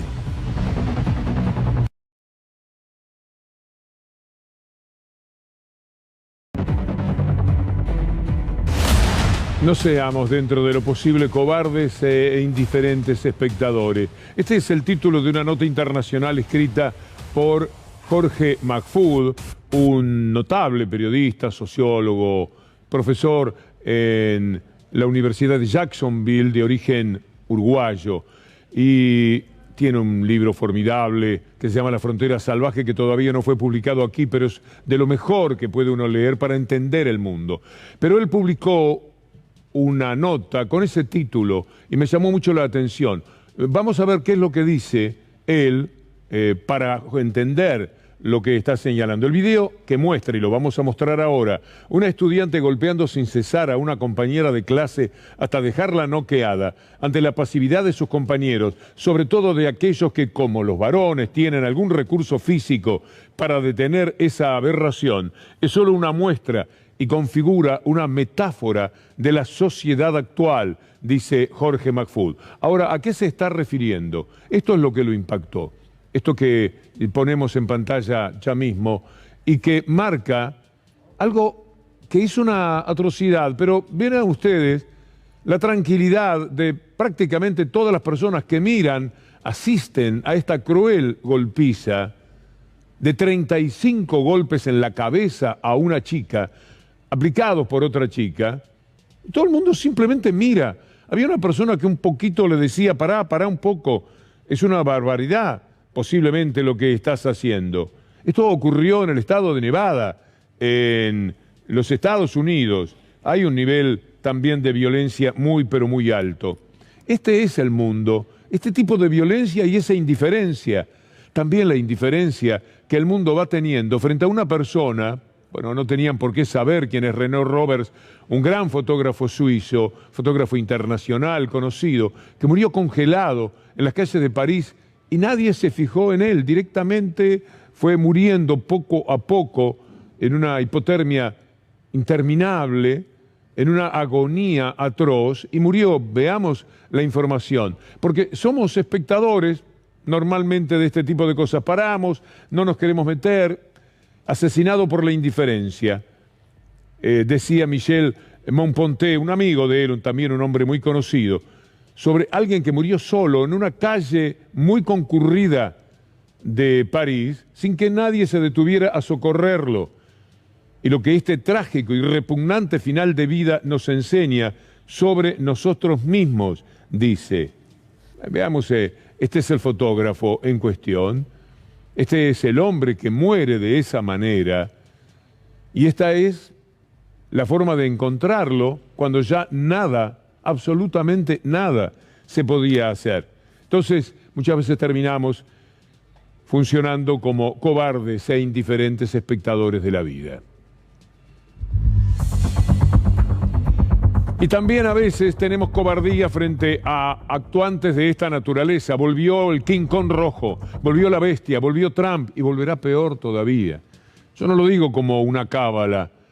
Tengo la percepción, por todo lo que me cuentan diariamente y por todo lo que leo naturalmente de lo que ocurre en Estados Unidos, que las elecciones de medio término, Biden, es poco menos que imposible que las gane. Por eso anda metido en esos asuntos de la guerra, para ver si eso le permite levantar cabeza. Guerra contra Rusia, contra lo que venga, por tal de sostener la presidencia. Y mientras tanto, va a perder las elecciones de medio turno ahora a fin de año, y un año más tarde volverá Trump. Puede ser que el mundo sea esta atrocidad. Miren lo que dice Trump a propósito de Biden, Rusia y México. First duty of the American president is to defend the American border. Before our leaders talk about invasions of other countries, they need to stop the invasion of this country. And before Joe Biden sends any troops to defend a border in Eastern Europe, he should be sending troops to defend our border right here in Texas. Yeah. Una bestia. Él quiere ir a México, bueno, desde Texas, que fue lo primero que le robaron a México, históricamente, y lo cuenta muy bien Jorge Mahfoud en La frontera salvaje. Pero en Rusia no, aunque él iría, él pelearía. No se sabe muy bien, porque siempre existió, no sé si la fantasía de que él tenía un buen acuerdo con los rusos para ir contra Hillary y meterse en todas las computadoras y demás. Bueno, esto es un mundo para nosotros impenetrable, pero a lo que sí accedemos es al inmediato desprecio que cualquier ser humano que se precie de eso, de lo humano, debe tener frente a este bicho insólito, increíble, que se llama Donald Trump, que por más que todo el mundo sabe lo que es, tiene aseguraditos 80 millones de votos para la próxima elección. Miren lo que son los republicanos. A él hay un comité que lo está juzgando por el atentado a la democracia, el ataque a la democracia en el Capitolio. Bueno, ahora 2 integrantes republicanos de ese comité fueron echados del Partido Republicano por el Comité Nacional. Todos los republicanos dicen, ah, no, vos no podés, a Cheney. Cheney es la hija del asesino de Irak, de uno de los asesinos de Irak junto a Bush. Usted vio la película El Vicepresidente, quizás, y sabe perfectamente de quién le estoy hablando. O sea, una republicana de ley. Pero ahora le tocó estar en este lugar, y los otros republicanos, todos, los mismos que le dijeron a Biden, no te vamos a dejar pasar una sola ley, no vas a poder gobernar, se lo dijeron. Lo supo todo en los Estados Unidos, y vale. Bueno, un poco ya sabemos cómo suceden las cosas también en la Argentina. Y estos 2 integrantes fueron expulsados del Partido Republicano. Algo más sobre Trump. Esta noticia también es llamativa. Se llevó varias cartas del líder norcoreano al irse de la Casa Blanca. Se las llevó, cosas que son del Estado, se las tomó para él, para su propio control. Al culminar el mandato, los presidentes tienen que enviar los correos, por supuesto, todo. Tienen que mandarlo a los archivos nacionales. Pero Trump decidió llevárselos para su casa, ahí en Florida, varias cajas con objetos, en fin. Todo en él es un desastre y es despreciable. Pero cuidado, que de todas maneras Trump es Trump y es muy feo, pero no somos pocos los que mirábamos con simpatía a Kennedy en su momento, aquello de la lucha a favor de la negritud y todo aquello que supo conmovernos un poco, por lo menos cuando éramos muchachos en los años 60. Pero él es el que lanzó el brutal bloqueo contra Cuba. Vamos a recordarlo. Nuestro país no tiene la intención de imponer castigos ni sistemas de pensamiento, pero sabemos que Cuba está siendo usada por aquellos que le niegan la libertad.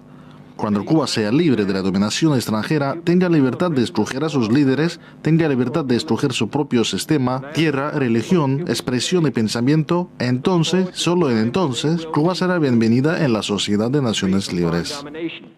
Lo que hacen siempre es enviar mucho dinero a los que iban a actuar como contras de la Revolución Cubana, y llegó el episodio de Cochinos, también tiene que ver Kennedy. 60 años más tarde, la noticia nos duele muchísimo. Por primera vez en su lucha contra ese bloqueo, que es el mayor robo a un país de todos los países que han colaborado en la historia de la humanidad. Al cabo de este tiempo, ese país que hace sus propias vacunas, que tiene a toda la sociedad vacunada, ese país que distribuye médicos por todo el mundo, ese país que se permite la posibilidad de mejorar la calidad de vida de su gente en forma pareja, todo lo que sabemos de Cuba, con esas inmensas dificultades económicas, está sin leche en polvo. Cuba se ha quedado prácticamente sin leche, precisamente cuando se cumplen 6 décadas de embargo estadounidense sobre la isla. En La Habana la gente hace cola para conseguir algo de leche en polvo, pero no queda, lo que incluso para la población cubana acostumbrada a las carencias resulta inédito. Con la leche nunca nos habían tocado la leche a los niños, así que no sé decirte qué está pasando. Porque nosotros nos han quitado, vaya, estamos acostumbrados a que no viene pollo, se demora un mes, pero la leche no, era intocable. El problema es que Cuba está descapitalizada, no tiene divisas ni acceso a créditos de organismos financieros internacionales. En esas condiciones está obligada a comprar las mercancías a crédito, importando la leche de lugares tan lejanos como Nueva Zelanda, Bélgica o Uruguay. Soberanía es la palabra, pero cuesta caro a veces. Y modelo, el modelo que puede sostener o no un sentido soberano de los países. Vamos a ocuparnos de la gira del presidente Alberto Fernández. Un poco está llegando, ya llegó a Barbados, y allí estas imágenes que nos acompañan, esta noticia. El cambio climático es el eje central de la visita. ¿Por qué el cambio climático se vuelve un tema muy importante. Fue una promesa en su momento de Alberto Fernández, y en el cierre de la gira que incluyó Rusia y China fue a reunirse con la primera ministra de ese país. Lo hace también en su rol de presidente de la CELAC, como destacan nuestros amigos de El Destape. Usted se acuerda por lo que atravesó Barbados. Esta es la forma de afrontar un temporal y todo lo que los cambios climáticos también gravitan para que las cosas sean así. Esto que nosotros vimos en este es el huracán Elsa, en nuestro hábito de buscar la noticia internacional para entender en qué mundo nos estamos moviendo, porque si hablamos solamente de la aldea no podemos comparar con nada. Es imprescindible para nosotros entender el cuadro dentro del que nos movemos. Bueno, todo esto le pasó a Barbados. A partir de aquel momento hubo mucha solidaridad internacional y Alberto Fernández la lleva hasta este lugar de acompañar a la primera ministra en algo que viene a significar un apoyo en la lucha por buscar enfrentar a quienes se oponen al cambio climático, es decir, a los cambios que son necesarios producir para evitar que la naturaleza nos destruya. Miren ahora más de este viaje de Alberto Fernández.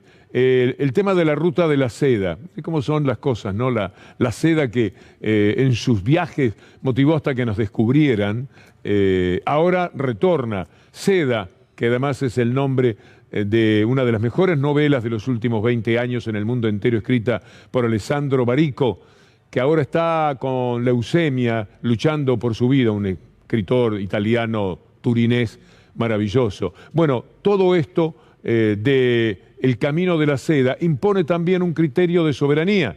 La Argentina, si le hace caso a Estados Unidos, si siempre obedece a Estados Unidos, no podría dar el paso que ahora da el gobierno argentino. Alberto Fernández, en su primer viaje oficial al primer socio comercial extra-Mercosur de su país. Durante el encuentro con su homólogo chino Xi Jinping, Argentina se sumó a las 140 naciones que ya forman parte de la nueva Ruta de la Seda, una iniciativa de China para estimular el flujo del comercio y las inversiones. Así, Argentina es el primer país de gran tamaño de Latinoamérica en incorporarse en la franja. Por su parte, China también expresó su respaldo a Argentina en sus esfuerzos para preservar la estabilidad económica y financiera. El país asiático también se comprometió con una financiación de 23.700 millones de dólares para obras e inversiones en el país sudamericano.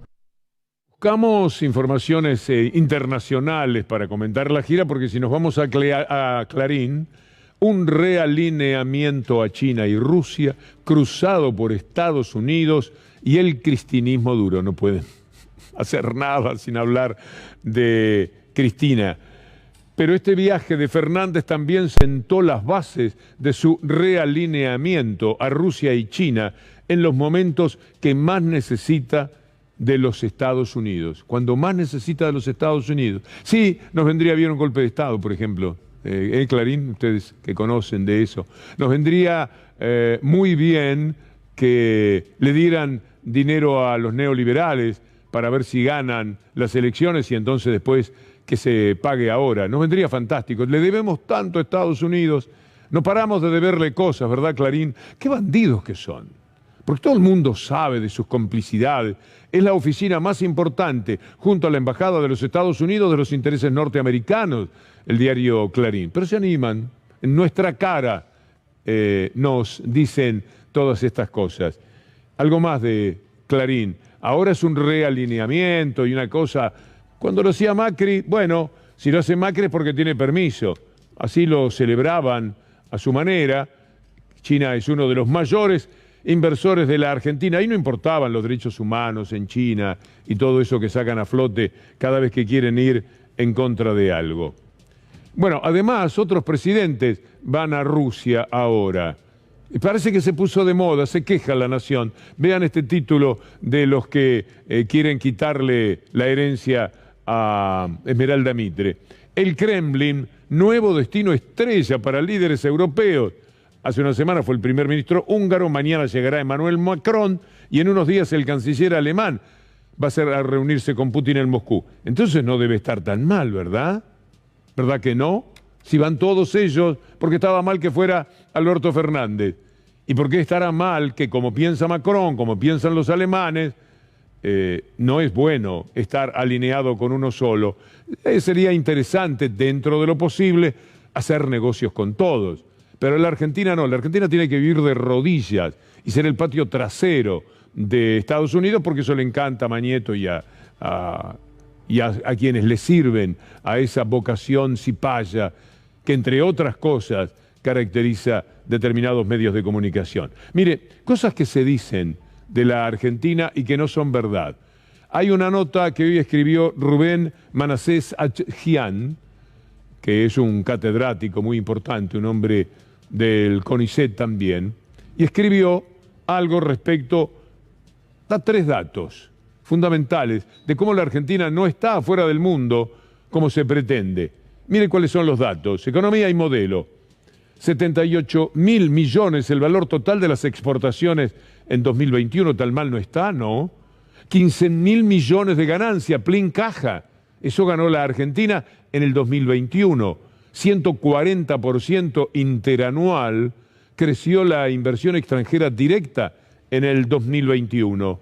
Bueno, son 3 datos ciertamente interesantes, pero los vamos a sumar a esto y los vamos a presentar con rapidez. Le digo a mi guía, Federico Ferro, porque son datos que hace bien que sepamos cómo es una Xiaomi My Store por dentro. Bueno, acá lo que en minuto 1 toma es que la empresa de China, líder en fabricación de celulares, se va a instalar en la Argentina y va a producir smartphones en Tierra del Fuego. Otro de los títulos positivos.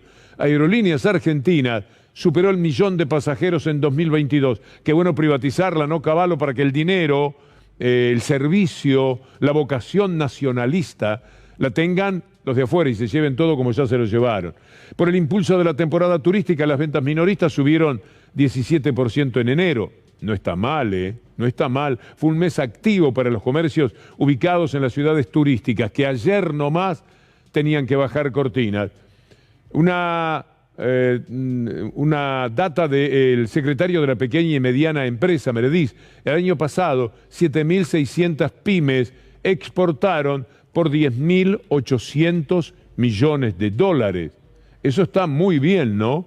La YPF va a invertir en construir el parque solar más grande de la Argentina, que va a estar ubicado en la provincia de San Juan, que además esto de darle un sentido federal, fíjese que todas las noticias interesantes y positivas que hemos compartido con ustedes de este país que evidentemente no está fuera del mundo, algo que dice también Manasés Achjian, es que la Argentina exporta no solamente materia prima, también manufactura. ¿Sabe hasta qué extremo? Dice que 2/3 de lo que exporta la Argentina tiene que ver con lo manufacturado. A mí me sorprendió el dato porque finalmente uno también termina consumiendo y creyéndose esos sonsonetes, esas consignas que repiten tan solo para hacer daño cuando les conviene, hacer daño con los aspectos que hacen al país. Un dato interesante también de Kicillof a propósito del acuerdo con el Fondo Monetario Internacional y la gira de Alberto Fernández. Lo que no puede hacerse es tener una visión tan obtusa y simplista de lo que tienen que ser las relaciones internacionales. No creo, evidentemente, que el acuerdo que se cerró con el Fondo Monetario sea de alguna manera competitivo o contradictorio. Claro. Vamos a ver a TN y La Nación Más lo que hacen, porque tienen una muy buena clientela desde ya, un público cautivo, no sé si le creen, pero les gusta que le mientan, mentime que me gusta, porque con eso consiguen sus tan modestos, te ha discutido con alguno de ellos, seguramente los fanas de ese sector, y se da cuenta que si algo los caracteriza es un total desconocimiento de la verdad. Una universidad en los Estados Unidos que llegó a la conclusión, un estudio real de las universidades, la de Massachusetts, que decía que era mejor no ver nada, no estar informado de nada, que estar informado por Fox News, por ejemplo. Porque de esa manera uno sabe muy mal las cosas. Es preferible no saber nada que saberlo todo mal. Y esto pasa en la Argentina. Hay gente que todo lo que sabe lo sabe todo mal, pero de verdad lo sabe todo mal, porque está altamente demostrado que todo fue, por otra parte, una insidia, una mentira. Ahora bien, va el presidente de gira. ¿A usted le parece que está mal ir a Rusia? ¿No es bueno intentar hacer negocios con Rusia? ¿Qué tiene de malo, de particular? ¿Qué va a dejar por el camino la Argentina? Ir a China, que además ellos cuando les convino también fueron y lo aplaudían. Ahora no. Ahora eso de decir en China que la Argentina no puede ser país satélite de nadie y lo ponen en la tapa, Clarín, Nación. ¡Qué barbaridad! Dice que no tenemos que ser satélite de nadie. Porque ellos piensan que sí, que tenemos que serlo. Piensan siempre con un sentido de colonia. Y quieren que todos aceptemos ser una colonia, porque en la colonia siempre hubo ganadores. Estaban los que no querían para nada la Revolución de Mayo, porque les iba fantástico con ser una colonia de España. Y a muchos les va fantástico con ser una colonia de los Estados Unidos. Y entonces la gira del presidente es maltratada de la manera que sea, porque dijo, porque no dijo, porque se sentó, porque el presidente de China no se sabe acomodar o estaba cansado de escucharlo, porque Putin ponía cara de no sé qué. Estaba haciendo cosas muy, pero muy interesantes para la Argentina, Alberto Fernández, y estaba diciendo cosas que a muchos nos caen bien. Esta vez sí, esto que señalaba nos cae muy bien, pero ellos, palo y palo. Es lamentable el presidente de la República. El análisis gestual de la reunión con Putin es maravilloso, de libro, ¿no? Esa actitud de Putin, de inquieto, ¿no es cierto?, moviendo las piernas, es alguien que dice, ¿cuándo termina esto? ¿Cómo puede ser que un acuerdo con China, donde supuestamente va a haber 20.000 millones de dólares de inversión y va a traer mano de obra y sería una buena noticia, en un punto puede llegar a ser una mala noticia porque es nuestro acercamiento a China mientras estamos negociando con el Fondo Monetario? Nelson, que es un viejo amigo, critica, dice que Putin estaba incómodo, que no quería ya estar más ahí. Le voy a mostrar una ocasión en la que estaba feliz de la vida y encantado de lo que estaba sucediendo, porque a lo mejor esto sí le gustó.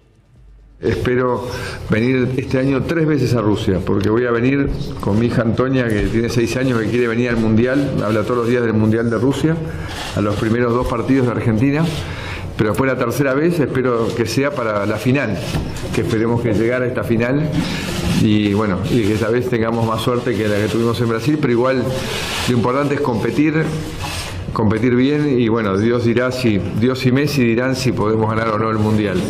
Nos pasan cosas, pero por suerte algunas son graciosas, como esta crítica que Putin estaba desesperado por zafar del encuentro con Alberto Fernández, al que ayudó con las vacunas, al que le respetó hasta las protestas y reclamos que le hizo Alberto Fernández en su momento.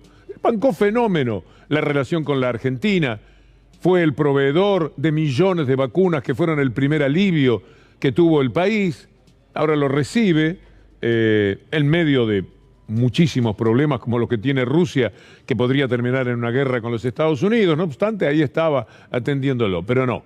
Con el que estaba feliz era con Macri, mientras Macri le hablaba de que iba a ir al Mundial con su hija y todo lo demás. Me preocupa que tomó contacto hace un ratito nada más, ahora fue Federico.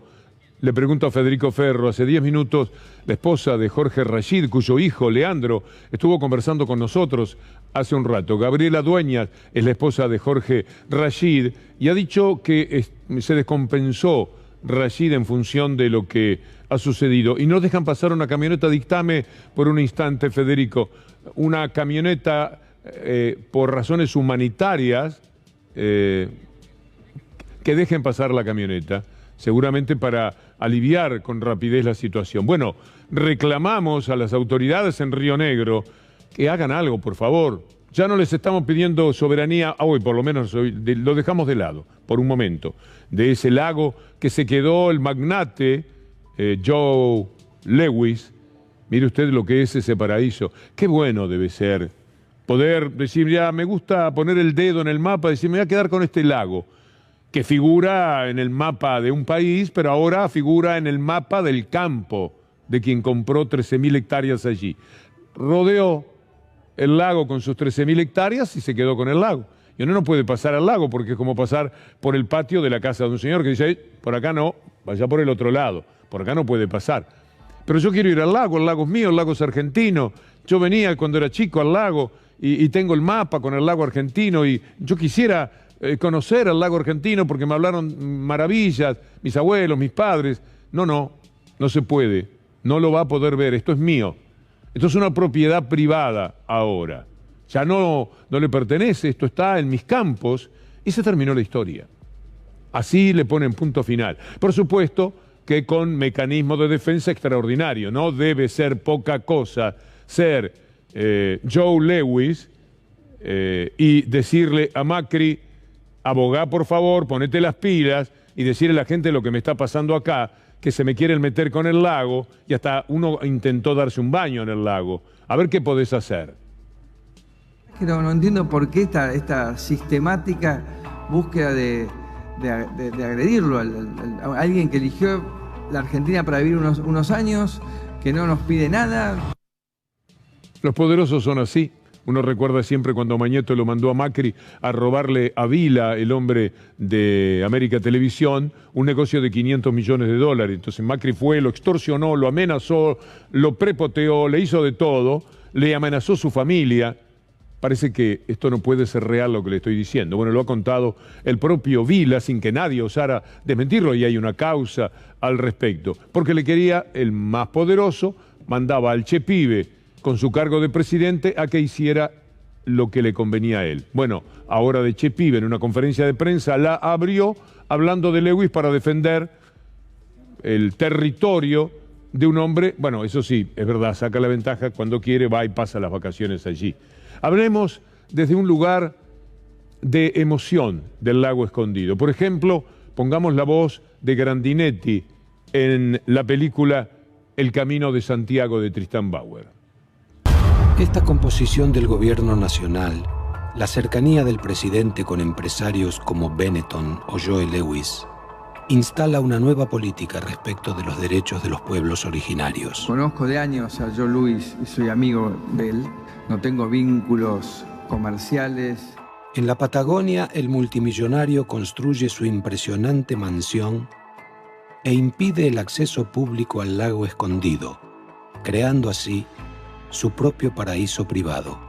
La verdad es que no entiendo por qué esta sistemática búsqueda de agredirlo a alguien que eligió la Argentina para vivir unos años, que no nos pide nada.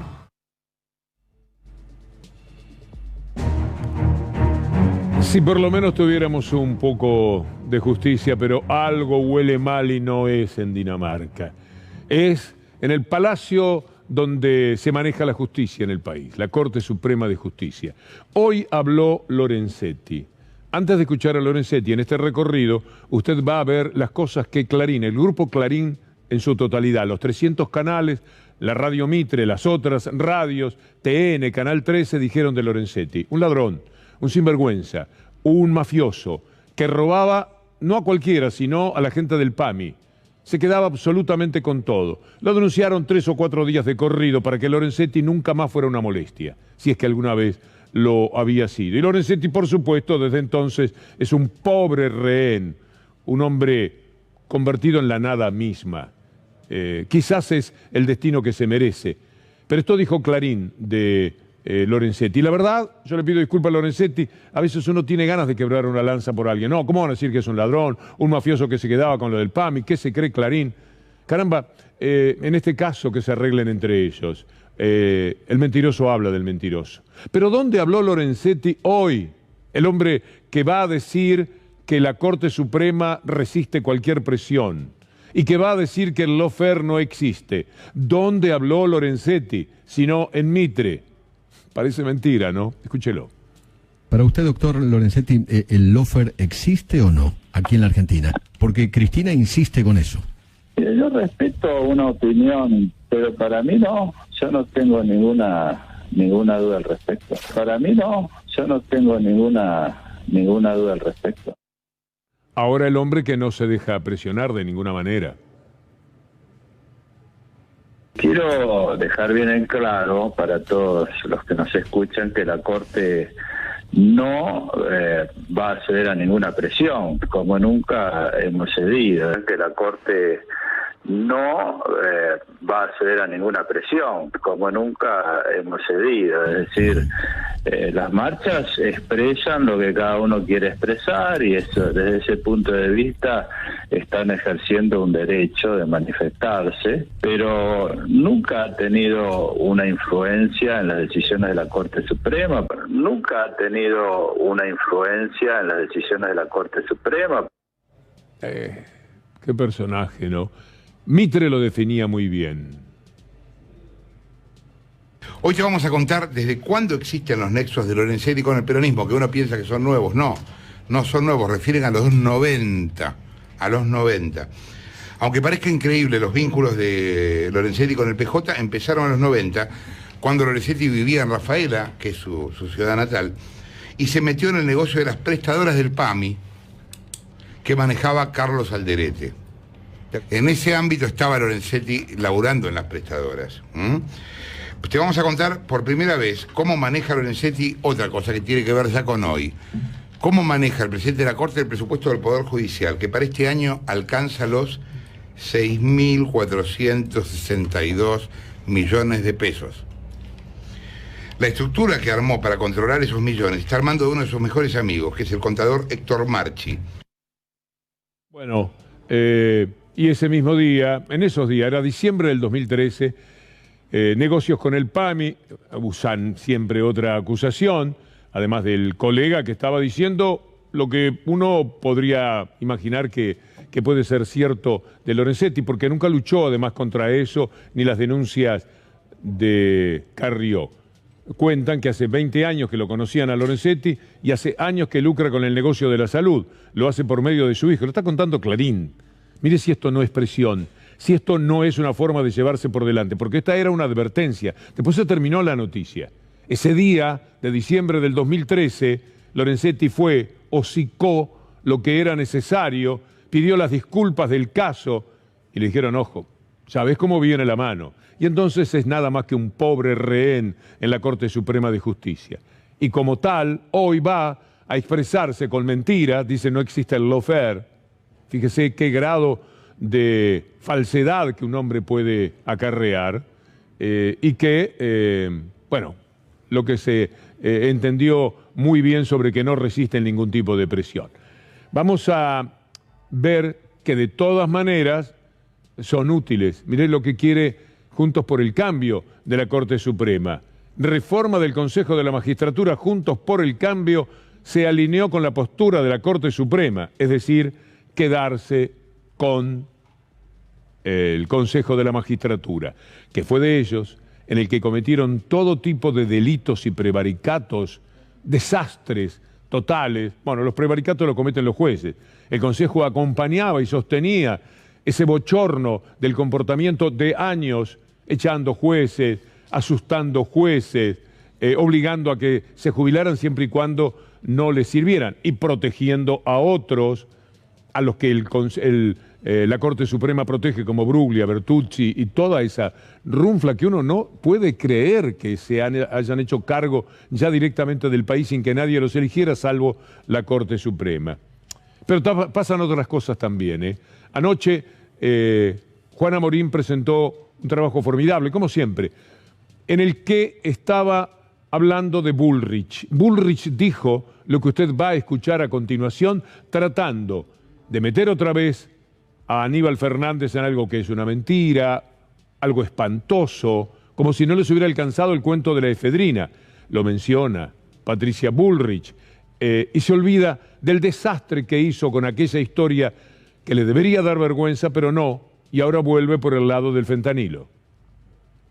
No es casualidad, pero es el mismo ministro con el que entró la efedrina. ¿Cómo ahora, dice? A ver, ¿cómo dice? Claro, entró la efedrina y ahora entra el fentanilo. Aníbal, te decís Aníbal Fernández. Sí. Ah. Digamos, el control sobre los precursores químicos. Muy grave lo que decís. Bueno, pero no digo nada grave, digo, planteo una realidad. La efedrina entró acá como agua y ahora entró el fentanilo, que es un peligro. No, pero es que es la realidad. A ver, la Subsecretaría de Lucha contra el Narcotráfico, que era la que controlaba todo este movimiento de todos los precursores que entraban a la Argentina o que circulaban en la Argentina, la bajaron de categoría, le hicieron dirección, el control de los precursores pasó a una coordinación, no hay ningún control sobre los precursores, tanto que uno puede buscar por Google y no generan ningún tipo de control sobre esto. Ella dice que el fentanilo apareció en la Argentina como consecuencia de la acción de Aníbal Fernández. Ni siquiera tiene en cuenta que Aníbal Fernández lleva unos pocos meses y que el fentanilo aumentó su presencia en el país en el 2020 y el 2021, y aumentó por lo que explicaba Juan anoche, Amorín. Aumentó porque el fentanilo es muy importante en la lucha contra el COVID, en el tipo de respiración, etcétera. Es un alivio muy poderoso, muy necesitado. Bueno, esta fue la razón. Hay una pandemia y esto fue lo que explicaba anoche Juan Amorín. ¿Qué ocurrió entre 2019 y 2020? Y entre 2020 y 2021. Bueno, hubo una pandemia. ¿Y para qué se usa el fentanilo en el contexto de la pandemia? Mirá, TELAM, el 75% de internados en terapia intensiva durante pandemia fue por COVID-19. 3 de cada 4 salas de terapia intensiva ocupadas por COVID-19. Es decir, una demanda altísima. ¿Y qué usan para intubar a los pacientes en salas de terapia intensiva? En cuanto a los medicamentos, un insumo vital imprescindible, se utilizaron solo para pacientes COVID más de 64.200 analgésicos, como ketamina, fentanilo, morfina y remifentanilo. Casi 59.500 bloqueadores. Seguramente Juan, con Gustavo Silvestre, que ya está con todo listo para hacer minuto 1, ahondará sobre este tema. Pero es de una condición humana que nos rebaja a todos, Patricia Bullrich.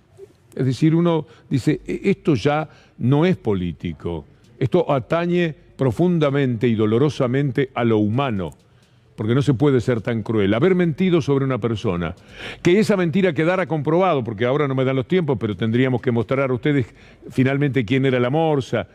Quedó muy claro que, por cierto, como siempre se pensó, no tenía nada que ver Aníbal Fernández. Pero aquello que era una brutalidad y una mentira, ahora lo retrotrae para poder hablar del fentanilo, con el que tampoco tiene nada que ver Aníbal Fernández y que por otra parte está plenamente justificado llegando al país. Una verdadera locura. Gustavo Silvestre con todo su gran equipo y nosotros, aquí con Pato del Vecchio detrás de la cámara, Anabela Sánchez y Julián Capazo en la producción y Federico Ferro con Juan Pimontes Onganía de la dinastía de Charlie, les hemos acompañado y los invitamos para mañana a las 6 de la tarde. Hasta entonces, gracias.